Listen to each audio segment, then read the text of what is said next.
10位のポスト。相傳動物界流傳住一句說話：養寵物唔怕佢學壞，最怕佢有病養唔大。貓狗發出嘅各類奇怪氣管聲音，你識唔識得分？打乞嗤、咳嗽、哮喘、打思噎，呢個係哮喘？等等，應該係咳嗽，唔係，係打思噎。分到分唔到，唔係靠彩數，養寵物前應該準備好，睇獸醫信箱攞料，實幫到。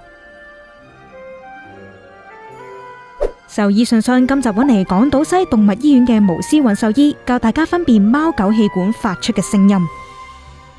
打乞嗤咧係一個上呼吸道感染嚟嘅，你唔會覺得話佢呼吸有一個好困難嘅地方，因為佢鼻塞咗，用唔到個鼻哥窿嚟唞氣嘅時候就會開口唞氣咯。咁通常你會見到有啲我哋話一係清嘅鼻水啦，或者有啲係比較結啲嘅鼻水，或者有啲係乾咗嘅鼻涕喺嗰個鼻嘅側邊度嘅。咁你話咳啦，其實我哋話係 large airways 啊，嗰個氣管啦同支氣管啲位置受影響嘅時候就會咳嘅。有時會咳下，好似想作嘔咁樣嘅，即係好多時主人會覺得嗰個其實嘔嚟嘅，但係其實唔係嘅，係佢咳到開始有啲痰上到嚟之後，就會有一下好大力嘅乾嘔咁樣，嗰個其實都係咳嚟嘅。哮喘其實喺貓度常見好多嘅，係啦，因為貓本身個氣管有嗰個肌肉喺度嘅，即係同人一樣，佢一有刺激性嘅時候，啲肌肉就會收窄，就會令到啲氣管開唔到氣，即係冇氣入到去，就會形成哮喘。你會覺得其實佢好辛苦嘅，唞氣好辛苦，即係條頸係伸長晒，隻腳係擘開咁樣，即係我哋話踎住喺度咁樣喺度唞氣，好似扯哮咁樣嘅聲咯，係啦。咁嗱，通常我哋話有哮喘嘅貓或者狗啦，都會有咳嘅。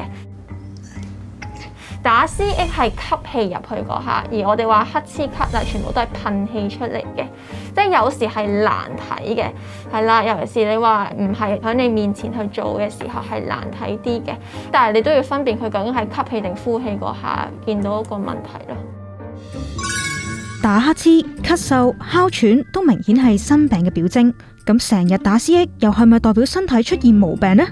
即係同人打思噎一樣，係因為橫膈膜抽筋啊。好多時打思噎都係我哋話良性啦，通常 BB 度發生嘅，因為佢本身發育未完全嘅，可能啲氣管都仲比較即係比較新少少啦。我哋話佢未完全成熟嘅時候，就容易出現呢個症狀咯。如果佢係食得屙得瞓得嘅話，就唔擔心嘅，係啦，因為佢都係一個開心嘅狗仔貓仔啦。但係如果你話佢本身係好唔舒服嘅，又食唔到，又開始屙嘔，甚至有我哋話好攰啊，有發燒啊，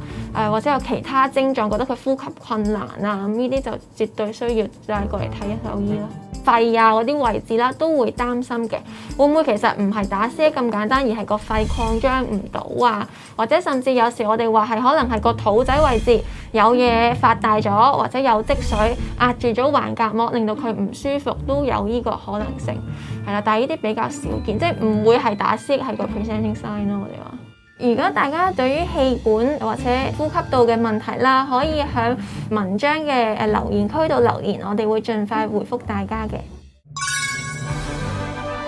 如果你嘅貓狗需要絕育，有問題想問獸醫，記得喺文章入面最底嘅留言區留言。下星期我哋繼續同你拆解各類寵物疾病。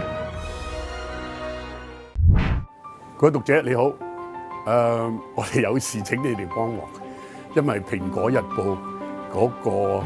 經營實在困難，請你哋多多支持訂閱。